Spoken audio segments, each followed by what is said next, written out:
বন্ধুরা, তিলোত্তমা সিরিয়ালের আজকের রিভিউ।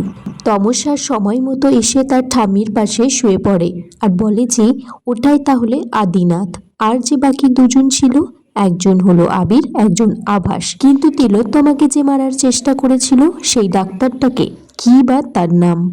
দেবরাজ এদিকে তিলোত্তমার ডাক্তারির বইগুলো প্যাকিং করে দিচ্ছে, বলছে জামা কাপড় তো কিনেও নিতে পারবে।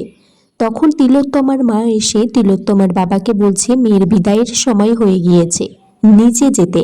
দেবরাজ বলছে মেয়ের আবার কখনো বিদায় হয় নাকি, সে নিচে যেতে চায় না। সবাই তারপর তমসাকে নিয়ে আসে দেবরাজের কাছে।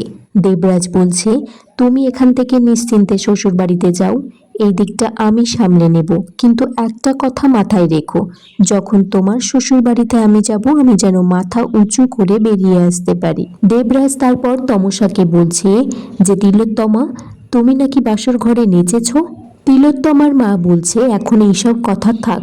তমসা তারপর দেবরাজের পায়ে হাত দিয়ে প্রণাম করে আর মনে মনে বলছে বাবা আমায় ক্ষমা করো, আমি জানি অপরাধ করছি কিন্তু ঠিক কাজ করছি, তিলোত্তমাকে আমায় বাঁচাতেই হবে। তমসা যখনই পিছন ফিরে চলে যাচ্ছে, দেবরাজ তারপর তিলোত্তমা বলে ডাকলে সাড়া দিচ্ছে না। তমসা মনে মনে ভাবছে আমি তো ভুলেই গিয়েছিলাম আমি তিলোত্তমা সেজে রয়েছি। দেবরাজ তারপর তমসাকে বলছে পৃথিবীর সমস্ত দরজা বন্ধ হয়ে গেলে একটা দরজা তোমার জন্য খোলা আছে, আর সেটা এই বাপের দরজা।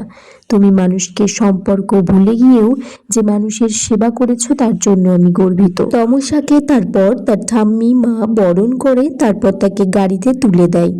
এদিকে দেবরাজ ঘরে বসে কাঁদছে।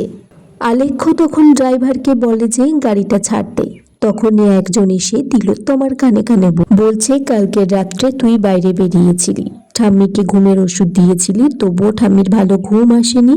হয়তো ঠাম্মি দিরাগমনে তোকে প্রশ্ন করতে পারে তুই কোথায় গিয়েছিলি, উত্তর রেডি রাখিস। এদিকে ডক্টর প্রতাপ অর্ণবকে বলছে এই কম্পিউটারটা খোলা কেন?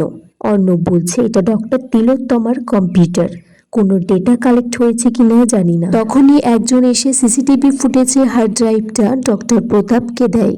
তখনই সেখানে লালটু সরকেল মানে লাশ এসে ডক্টর প্রতাপকে বলছে আজকে এখানে 27 জন স্টাফ এসেছিল, তাদের মধ্যে একজন বলছে কাল রাত্রে নাকি কোনো মেয়ের আওয়াজ পেয়েছে। ডক্টর প্রতাপ বলছে তার নামটা বলতে, কোনো রকম প্রমাণ তারা রাখবে না। তমসা এদিকে তিলোত্তমার শ্বশুর বাড়িতে পৌঁছে গিয়েছে আর বলছে যে এটাই তাহলে আলেখ্য ব্যানার্জির বাড়ি। আলেখ্যর মা তমসাকে বরণ করছে। বাড়ির আরো একজন মহিলা বরণ করতে গেলে তাকে বলে যে বরণ না করতে, কিন্তু তমসা বলছে সে তাকে চেনে না আর জানেও না তিলোত্তমার সাথে তার কি সম্পর্ক। বলতে গিয়েও কথাটা ঘুরিয়ে নিয়ে বলে যে আমার সাথে কি সম্পর্ক, মেয়েদের মধ্যে কোনো অশুভ জিনিস থাকে না, কারণ মেয়েরা হলো সৃষ্টিকর্তা। বন্ধুরা, আগামী পর্বে দেখা যায় তমসা তার শাশুড়িকে বলছে আপনারা কোনো ঘোড়াকে বাড়ির বউ করে আনেননি, এনেছেন এক বাঘিনীকে। তারপর আলেখ্যর মা তমসার বাবা দেবরাজকে ফোন করে জানায় যে আমরা তো এই মেয়েকে দেখে আসিনি, মেয়েটা তো পাল্টে গিয়েছে মনে হচ্ছে। তখনই হসপিটাল থেকে ফোন আসে দেবরাজের কাছে যে তিলোত্তমা মুখার্জি উপর থেকে পড়ে মারা গেছে। আর এখানেই এই পর্বটা শেষ হয়ে যায় বন্ধুরা।